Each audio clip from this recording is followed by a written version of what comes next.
Alright, guys, welcome back to the channel. We've got some big, huge news coming out of Atlanta, and no, it's not just the fact that they serve peach cobbler at their games, though. Let's be honest, that's a solid reason to visit. We're talking about the Falcons' quarterback situation. And oh boy, it's drama central right now. Buckle up, because the Falcons have made a decision, and it might surprise you. You know how the Falcons like to keep us all on the edge of our seats. But this time they've really raised the stakes. So, drumroll please, the Falcons have officially named rookie Michael Penix Jr. as their starting quarterback, replacing veteran Kirk Cousins. And listen, if that doesn't make you sit up and say, "Wait, what?" then I don't know what will. In the span of just one day, the Falcons have gone from a "we're not sure yet" vibe to an all-out QB change that could change everything. Cousins, who was supposed to be their guy, is out, just like that. Snap, it's a new era in Atlanta. My friends, let's break this down. I'll tell you why this move is both bold and risky. And let's be honest, when it comes to the Falcons, bold is practically their middle name. The drama before the drama. It all started with an innocent press conference. Head coach Raheem Morris stood there looking all professional, trying to keep things calm and collected, but little did we know, behind that calm exterior was a storm of drama brewing. When asked about the quarterback situation, Morris had that "I have no idea what I'm doing" look. Right? We've all seen it before. Like when you're trying to pick a movie on Netflix and spend 45 minutes scrolling before giving up and watching reruns of Friends. Here's what he said earlier on Tuesday, right after the Falcons had just snuck by with a narrow win over the Raiders, a team with a record worse than my fantasy football team. Morris said, and I quote, "We just got back. Man, we've still got to go through all that process like we always do." Translation: yeah, we're gonna make a decision. Just not today, okay? Classic coach talk. But, plot twist, by the end of the day, Morris was like, "Surprise, we've made our call. Michael Penix Jr. will be the man." Cue dramatic music. And that's how we got here. Folks, 1 minute, Cousins is starting, the next minute, Penix is ready to take the reins and lead the team into the future. Or, hopefully not into a dumpster fire. The case for Penix. Now, let's get into why this is such a big deal. Michael Penix Jr., the 8th overall pick in the 2024 NFL Draft, has been the talk of the town ever since the Falcons decided to pick him. But, and here's the kicker, no one really expected this to happen so soon. I mean, Cousins has been the guy for most of the season. He was supposed to be the veteran leader, the guy who would guide the Falcons to the promised land, or at least to a playoff spot. Well, about that, here's the deal with Cousins. He's been solid for the most part. But he's also been pretty meh lately. His stats? They're fine, but nothing to write home about. 18 touchdowns, sure, but 16 interceptions? Ouch. Talk about playing with fire. And his mobility? Well, after tearing his Achilles last season, he's like the tortoise of the NFL, slow and steady. But also, a little bit sluggish. Not exactly the quarterback that inspires confidence. Especially when the Falcons' playoff hopes are hanging by a thread. But hey, that's where Penix comes in.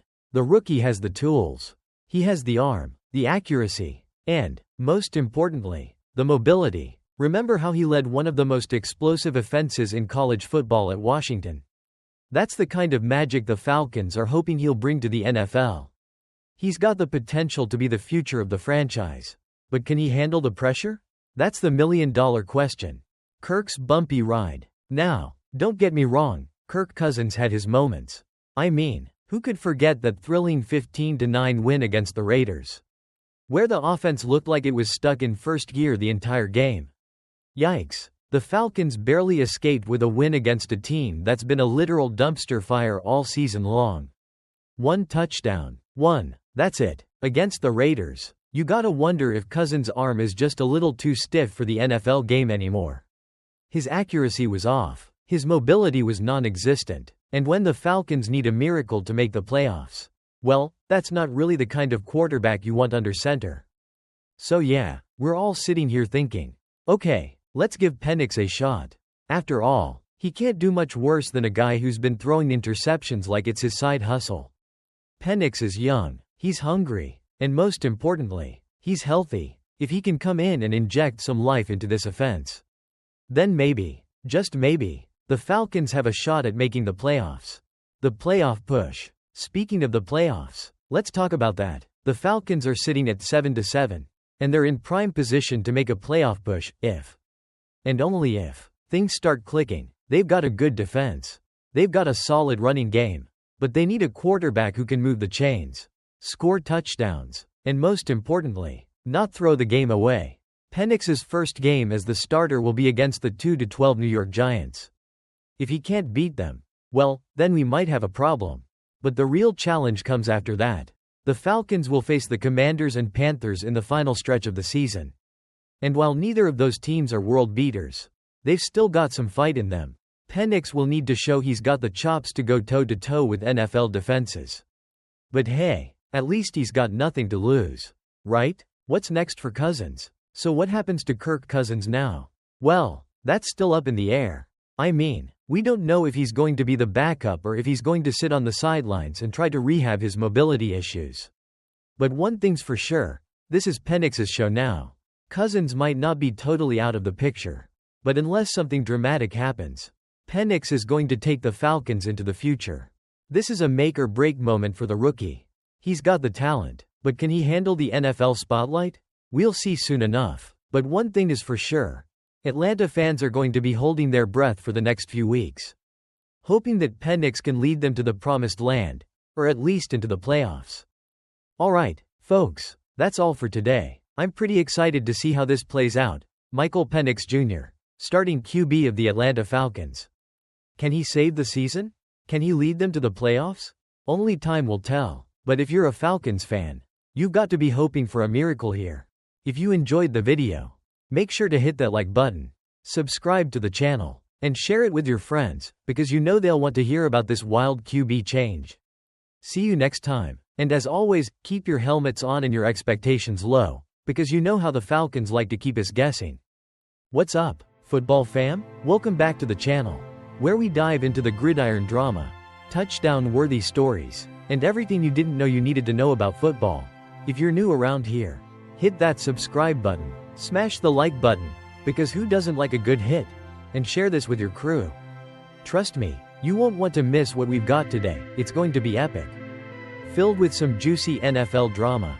And, of course, a lot of laughs. So, let's kick it off, shall we? The tale of Aaron Rodgers versus Ryan Clark, the battle of vaccines, media rants, and more.